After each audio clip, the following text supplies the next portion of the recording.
Hello दोस्तों, कैसे हैं आप सब। हमारी कहानियां देखने के लिए हमारे चैनल को सब्सक्राइब कीजिए और हाँ, बेल आइकॉन पर क्लिक करना मत भूलिएगा।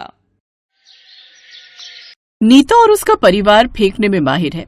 जैसे मानो नाम नीता होने से वो खुद को नीता अंबानी समझती हो। ऐसे ही एक रोज, अब आने का समय मिल रहा है तुझे शीला, घर में कितना सारा काम पड़ा है। माफ करना मालकिन, वो घर में बेटी और दामाद आए थे, इसीलिए लेट हो गई आने में। वो बंगाल में रहता है ना मेरा दामाद। ओह अच्छा, वैसे मेरी बेटी और दामाद का भी अमेरिका में आना जाना लगा रहता है। जब भी आते ढेर सारा सामान लेकर आते हैं। तभी नीता की बड़ी बहू करिश्मा भी आ जाती है और कहती है, ये देखो शीला, जब मेरे वो पिछले हफ्ते पेरिस गए थे ना, तो वहीं से मेरे लिए ये ड्रेस लेकर आए थे। अच्छी है ना, पूरी 2 लाख की है। वाह भाभी, ठाट बात तो आप लोगों के ही है। जैसा ससुराल वैसे ही बहू भी फेंकने में 1 नंबर की माहिर। अगर छोटे बेटे प्रांजल के लिए कोई शरीफ घर की लड़की आ गई ना, तो ये लोग तो उसे ऐसे ही ताने मार मार कर सुखा देंगे। शर्मा परिवार की बड़ी बड़ी शेखियों से हर कोई परेशान था। ऐसे कुछ दिन बीत जाते हैं। फिर एक दिन, अब तेरे प्रांजल की भी शादी की उम्र हो गई है, तो उसके लिए कोई लड़की देख रही है कि नहीं। हाँ देख तो रही हूँ, लेकिन वो क्या है ना, हमारे स्टैंडर्ड की कोई लड़की मिले तब ना। वैसे तू ही देख ना, कोई लड़की ऐसी जो हमारे घर में आकर हमारी फैमिली में घुल मिल जाए। इस नीता ने तो मुझे भी बहुत सुनाया है, इसके घर में तो ऐसी लड़की आनी चाहिए कि इसकी अकल ठिकाने आ जाए। हाँ, मैं ढूंढती हूँ ना अपने प्रांजल के लिए कोई अच्छी सी लड़की। अब सरला एक देसी लड़की प्रांजल के लिए ढूंढती है। और फिर कुछ दिन बाद एक रोज सरला उनके घर एक रिश्ता लेकर आती है। देख नीता, कोमल नाम है इस लड़की का। ये देख उसकी फोटो, देखने में है ना एकदम गुनी। हाँ लग तो रही है गुनी। तू शादी के बाद चला ना। ठीक है, मैं कल ही लड़की के माता पिता से बात करती हूँ। शादी के बाद कोमल अपने ससुराल आ जाती है, जहाँ उसकी ननद उसे मुंह दिखाई पर महंगा कॉस्मेटिक का सामान देकर जाती है। ये देखो भाभी, ये खास फॉरेन से आपके लिए ये मेकअप मंगवाया मैंने। अब आप ये मेकअप करके कहीं भी जाओगी ना, तो सब आपसे यही पूछेंगे कि कहाँ से मंगवाया आपने ये मेकअप। देखो, मैंने अपने लिए भी अमेरिका से मेकअप किट लिया था। लग रही हूँ ना आपसे भी ज्यादा खूबसूरत। हाँ दीदी, अच्छी लग रही हो। और ये लो, स्पेशल बैग गुच्ची का है, मैंने तुम्हारे लिए मंगवाया फॉरेन से। धन्यवाद जेठानी जी, इसकी क्या जरूरत थी। अरे तुम सब हटो पीछे। छोटी बहू, ये देख, ये मैंने तेरे लिए साड़ी लंदन से मंगवाई है। पूरे 1 लाख की साड़ी है। क्या 1 लाख की साड़ी? इतने में तो हमारे यहाँ साल भर के कपड़े भी नहीं बनते माँ जी। कोमल को उन सबकी बातें थोड़ी अटपटी सी तो लगती हैं। वो भले ही शहर में रहती थी, लेकिन दिल से देसी थी। मुंह दिखाई की रस्म के बाद कोमल अपने कमरे में जाती है। अगली सुबह कोमल नहाकर तैयार हो जाती है, तो उसकी सास उससे बोलती है, बहू अब तू अपनी पहली रसोई की रस्म पूरी कर ले। जी माँ जी। कोमल को कुछ समझ नहीं आता कि वो क्या बनाए। यहाँ तो सब लोग विदेश की बातें करते रहते हैं, तो ऐसा ना हो कि इन सबको विदेशी खाना ही पसंद हो। लेकिन मुझे तो विदेशी खाना बनाना आता ही नहीं। हाँ, आइडिया। कोमल को कुछ समझ ही नहीं आता कि वो क्या बनाए, इसलिए वो चूड़ा और आलू मिलाकर सबको परोसती है। ऐसा नाश्ता देखकर सबकी आंखें फटी की फटी रह जाती हैं। बहू, ये क्या बनाकर लाई हो? आज तक कभी देखा नहीं ऐसा कुछ। हाँ कोमल, ये क्या बनाकर लाई हो? हाँ भाभी, ये क्या बनाया है? वो दीदी, ये अमेरिका की एक डिश है। आपको तो पता ही होगा, आपका तो आना जाना लगा रहता है ना अमेरिका। अरे हाँ, तभी तो मैंने पूछा कि क्या बनाया। वो क्या है ना, मैं ज्यादातर जब भी अमेरिका जाती हूँ तो ये सब खाती रहती हूँ, और यहाँ खाने को मिलता नहीं, इसलिए बड़ी अच्छी डिश होती है। माँ ट्राई कीजिए। हाँ, आप लोग खाकर देखिए, आपको अच्छा लगेगा। लेकिन तुमने ये डिश कहाँ से सीखी? वो मुझे कुकिंग का शौक था, इसलिए मैंने अमेरिकन कुकिंग क्लासेस ज्वाइन की थी। ओह अच्छा। देखा बड़ी बहू, बिल्कुल अपनी टक्कर की बहू है। अब तो हमें देशी बहू की अमेरिकन रसोई खाने को मिलेगी। खाना खाकर सभी लोग अपने अपने कमरे में चले जाते हैं। फिर दिन के समय कोमल अपनी जेठानी के कमरे में जाती है, तो उसकी जेठानी इंग्लिश गाने सुनकर उस पर डांस कर रही होती है। कोमल को देख वो गाना बंद करते हुए कहती है, अरे कोमल, आओ।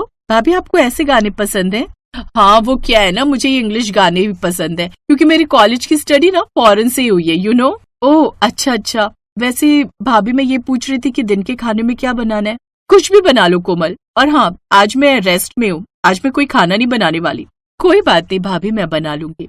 अब कोमल रसोई में जाती है और लगातार सोचती रहती, यहाँ तो सब विदेश घूमते रहते हैं, मेरी जेठानी भी विदेश रहकर आई है। अगर मैं कोई देसी खाना बनाऊंगी तो ये सब मुझे गवार ही समझेंगे, इसलिए ऐसा करती हूँ, मैं ऐसा कुछ बनाती हूँ जो दिखने में फॉरेन जैसा लगे। वैसे भी होता क्या है वहाँ के खाने में, कुछ में कुछ भी उल्टा सीधा करके बना देते हैं।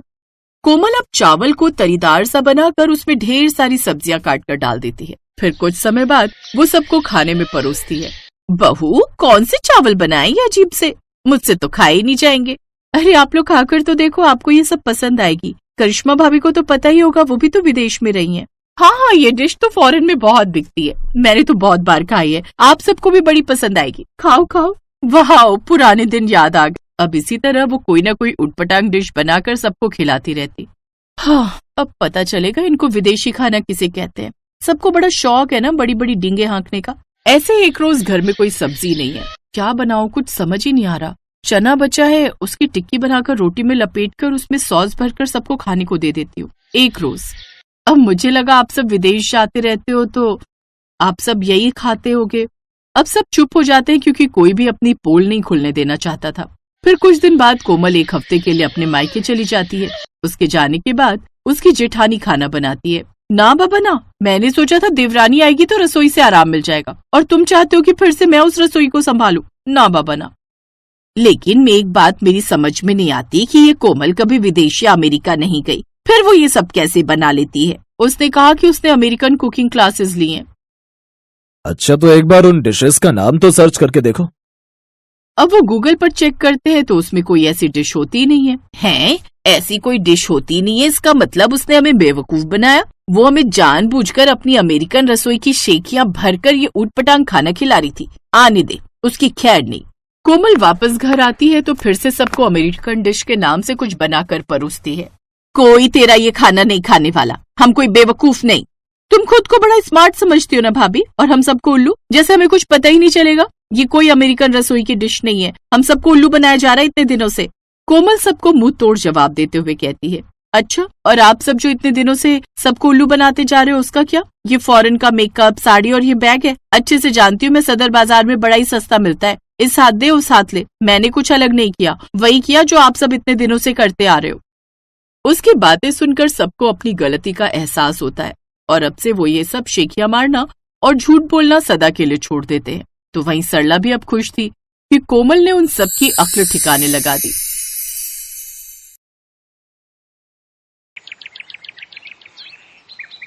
अरे बहन जी, घर की बहू में तो साक्षात माँ अन्नपूर्णा का वास होता है। अपने परिवार को अच्छा अच्छा स्वादिष्ट और ताजा भोजन खिलाना तो हर औरत का धर्म होता है। बिल्कुल सही कह रही हो बहन जी, लेकिन आजकल पारिवारिक लड़की ढूंढ पाना उतना ही मुश्किल है जैसे गधे के सर में सींग। अब आप हमें ही ले लीजिए। अर्णव मेरा इंजीनियर है, कम से कम लाखों में सैलरी है उसकी, लेकिन फिर भी अपनी पसंद की लड़की नहीं मिल रही। वो क्या है ना, मेरा अर्णव विदेशी खाना खाने का बड़ा ही शौकीन है। कहता है सिर्फ उसी लड़की से शादी करूंगा जो विदेशी खाना यानी कॉन्टिनेंटल फूड, हाँ कॉन्टिनेंटल फूड बनाना जानती होगी। और आपको तो आजकल की लड़कियों का पता ही है, इंडियन खाना तो उनसे बनता नहीं, तो विदेशी तो क्या ही बनाएंगी। अरे ना ना ना बहन जी, सब लड़कियां एक सी ना होती। मेरी सानवी तो हर तरह का खाना बनाना जानती है, खासकर वो विदेशी कॉन्टिनेंटल फूड। फिर तो जल्दी से उसे बुला दीजिए। उर्मिला अपनी बेटी को बुलाने अंदर जाती है। देखो सानवी, जो भी हो बस इस इंटरव्यू को क्लियर कर ले। बहुत बड़ी पार्टी आई है रिश्ते के लिए, खूब नौकर चाकर और गाड़ियां हैं घर में। तेरी बात पक्की हो गई ना तो तू राज करेगी राज।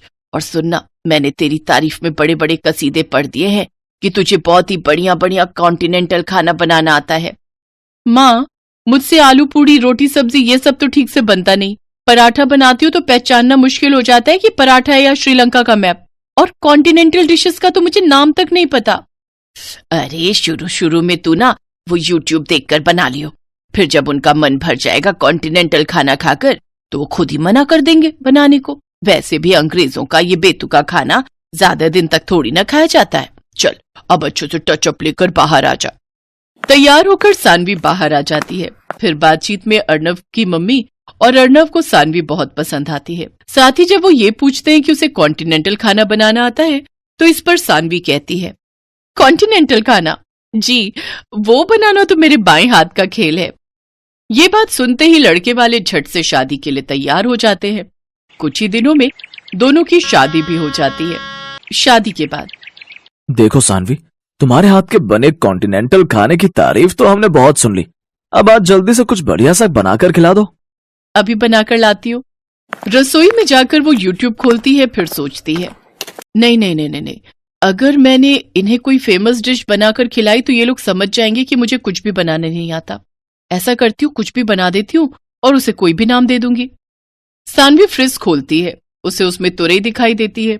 वो कच्ची तोरी में मसाले लगाकर ओवन में ग्रिल होने के लिए रख देती है। कुछ देर बाद वो उसे बाहर निकालती है तो देखती है सारी तुरई करारी हो गई होती है। हे भगवान, ये तो कुछ ज्यादा ही करारी हो गई है। हाँ, एक काम करती हूँ, मेयोनीज और टमाटो केचप दोनों को मिक्स करके इसके ऊपर लगा देती हूँ। फिर सानवी पूरे कॉन्फिडेंस के साथ वो परोसती है और खुद किसी बहाने से रसोई में चली जाती है। वो डिश देखकर अर्णव अपनी माँ से कहता है, छी माँ, ये कौन सी सब्जी की डेड बॉडी है, काली पीली सी। छी माँ, मुझे तो देखते ही उल्टी आ रही है। ऐसा ना हो मुझे उल्टी हो जाए। चुप कर तू, पता भी है मैंने कितने कसीदे पढ़े हैं तेरी तारीफों के। तू मॉडर्न है, तुझे विदेशी कॉन्टिनेंटल खाना पसंद है। अब कहीं बहू को पता चलेगा ना तू ऐसा है तो कहेगी किन गवार लोगों से पाला पड़ गया है। अब उसने बनाया है तो कॉन्टिनेंटल डिश ही होगी कोई। तू तो बस बीच बीच में झूठी मूठी तारीफ करता रही हो। ठीक कहती हो माँ, लेकिन सच्ची में माँ, ये बहुत ही वाहियात है खाने में। तभी सानवी वहां आ जाती है। वाह वाह बहू, क्या मजेदार कॉन्टिनेंटल खाना बनाया है तूने। इतना मजेदार खाना तो मैंने किसी 5 स्टार होटल में भी नहीं खाया। अरे वाह, माँ जी को मेरे हाथ की ये जली हुई तोरई इतनी पसंद आई। वाह वाह वाह भगवान, तूने बचा लिया।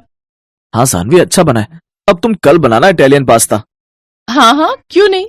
कम से कम कुछ तो जानी पहचानी चीज खाने को मिलेगी। अगले दिन सानवी इटालियन पास्ता बनाने के लिए किचन में जाती है और यूट्यूब पर रेसिपी देखने लगती है। मुझे तो इनके नाम से भी चक्कर आ रहे हैं। भला मसालों के नाम भी कोई ऐसे रखता है क्या? और ये लिट जूस क्या होता है? सीधे सीधे पत्ता गोभी भी तो बोल सकता है। बस बहुत हुआ, अब तो मैं अपने हिसाब से ही पास्ता बनाऊंगी। और कौन सा ये अंग्रेज आते हैं हमसे सरसों का साग सीखने जो हम इनका पास्ता बनाए। उस दिन भी यही हुआ। सानवी ने पास्ता में व्हाइट सॉस मिलाने की जगह उसमें अरारोट और कॉर्नफ्लोर मिलाया। साथ ही साथ पास्ता में ढेर सारी लाल पिसी हुई मिर्च भी डाल दी। अब देखना, अब ये इनका आखिरी पास्ता होगा। इतनी लाल मिर्च झोंक के डाली है कि आज के बाद नाम नहीं लेंगे कॉन्टिनेंटल खाना बनाने का। सानवी वो पास्ता लेकर बाहर आती है। वाह वाह वाह, बन गया पास्ता। हाँ हाँ हाँ, लेकिन आज इटालियन नहीं, मैंने आखिरी पास्ता बनाया है। लाला बहू, आखिरी हो या पहला, हमें तो खाने से मतलब है। तू ला झट से प्लेट में निकाल। अर्णव और उसकी माँ पहला चम्मच खाने के बाद ही 2 गिलास पानी पी जाते हैं। पास्ता थोड़ा तीखा लग रहा है ये कहकर वो पास्ता छोड़कर उठ जाते हैं। अब वो हर रोज इसी तरह अजीबोगरीब डिशेस बनाकर कभी वो पनीर स्वाहा बनाती तो कभी साग अनकारा। एक रोज सास अपनी बहू से, बहू तेरी ना दिल्ली वाली बुआ सास, उनका बेटा और बेटी भी आ रहे हैं। तू ना उनके लिए वो सब कॉन्टिनेंटल खाना बनाना जो तूने हमारे लिए बनाए हैं। वो बुआ ना बड़ा ही मजाक उड़ाती थी मेरा कि भाभी तेरी जिंदगी तो दाल चावल रोटी में ही कट जाएगी। हमारे घर तो हर देश का खाना बनता है। आज सबको दिखा दूंगी मेरी बहू कितनी गुनी है। हैं? अब पर माँ जी, मैं कह रही थी कुछ सिंपल ही बना लेते हैं। सबको ना ये मिर्च मसाले वाला खाना पसंद नहीं आता। नहीं, तुम वही सब बनाना, उन लोगों को भी पता चले कि हमारी बहू कितनी मॉडर्न है। और हाँ, वो पनीर सुहाहा और आखिरी पास्ता भी जरूर बनाना, बस मिर्च थोड़ी कम रखना। शाम को सब मेहमान आ जाते हैं। दिल्ली वाली बुआ, उनकी बेटी और कनाडा में 7 साल तक शेफ की नौकरी करने वाला उनका बेटा मयंक, वो सब सानवी के लिए गिफ्ट लेकर आते हैं। फिर रात को सब बैठकर साथ में डिनर कर रहे थे।